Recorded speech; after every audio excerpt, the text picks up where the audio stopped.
Assalamualaikum warahmatullahi wabarakatuh. Perkenalkan, nama saya Heri Nugroho Sulistyo, NIM 192180085 dari Program Pendidikan Guru Sekolah Dasar Universitas Muhammadiyah Purworejo. Pada kesempatan ini saya akan melakukan wawancara untuk memenuhi tugas mata kuliah Media Pembelajaran IPA yang diampu oleh Bu Nur Azizah, SSI MPD. Nah, di sini saya telah bersama dengan Ibu Sri Hardina. Nah, untuk Bu Sri Hardina bisa memperkenalkan diri. Perkenalkan, nama saya Sri Hardina. Kebetulan saya mengajar di SD Negeri Tunggorono dan mengampu kelas 6 SD. Nah, baik Bu, untuk pertanyaan pertama, apa kendala pembelajaran daring dalam melaksanakan pembelajaran pada masa sekarang ini, Bu? Untuk kendalanya dalam pelaksanaan pembelajaran daring saat ini, umumnya sih banyak.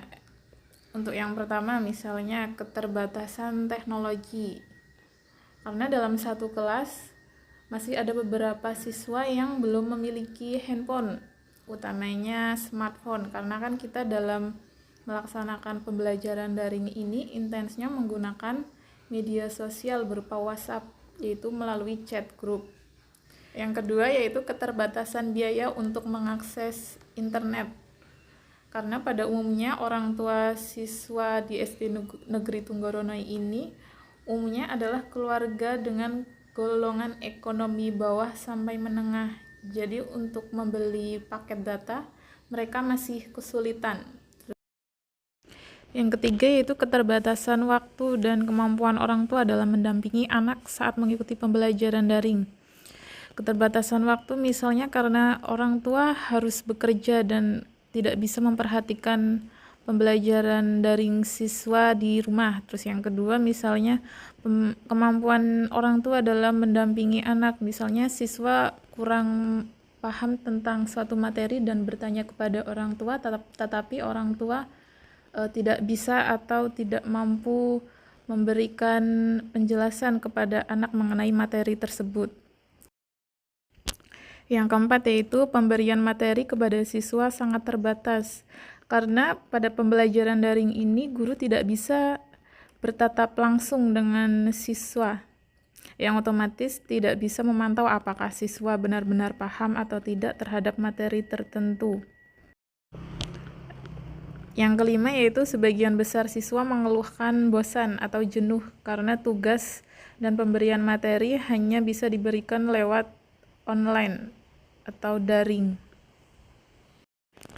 Nah, baik Bu, untuk pertanyaan yang kedua yaitu bagaimana penggunaan media dalam pembelajaran daring saat ini?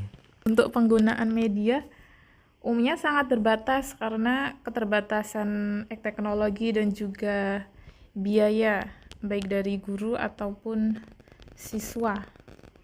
Jadi penggunaan media hanya bisa dilakukan dengan pemberian video pembelajaran, entah itu dari sumber YouTube atau juga bisa dengan guru membuat video pembelajaran tergantung kebutuhan materi yang akan diberikan kepada siswa.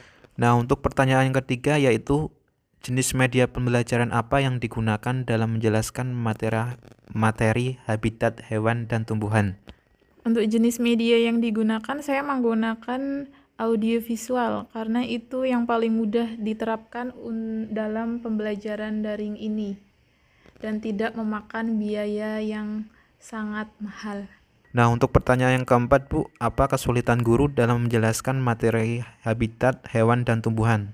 Kesulitannya yaitu dalam menjelaskan materi mengenai materi tersebut kepada siswa, karena kan guru hanya terbatas pada video pembelajaran dan sumber belajar yang ada di siswa, yaitu misalnya LKS atau buku paket.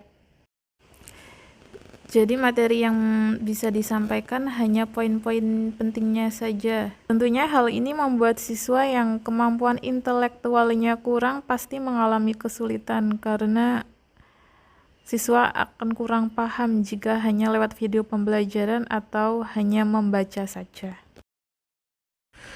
Nah, untuk pertanyaan yang kelima, Bu, media apa yang digunakan atau sesuai untuk pada materi habitat hewan dan tumbuhan untuk kelas 6.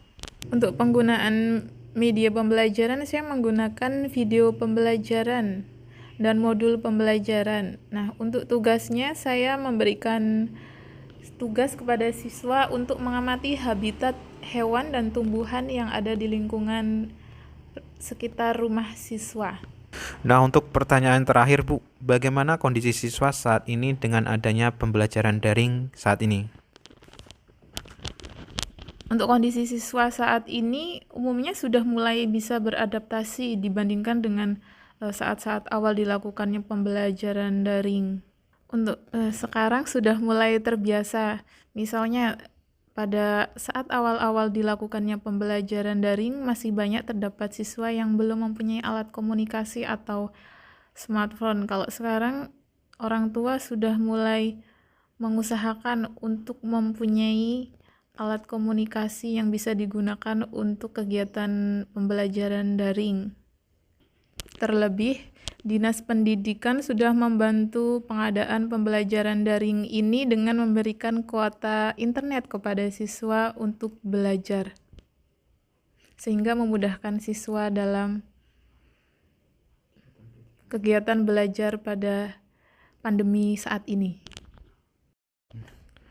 Nah, terima kasih, Bu. Saya rasa cukup mengenai masalah sekitar pembelajaran pendidikan IPA di sekolah dasar. Terima kasih atas waktunya. Nah, sekian wawancara dari saya. Apabila ada kesalahan mohon dimaafkan. Wassalamualaikum warahmatullahi wabarakatuh.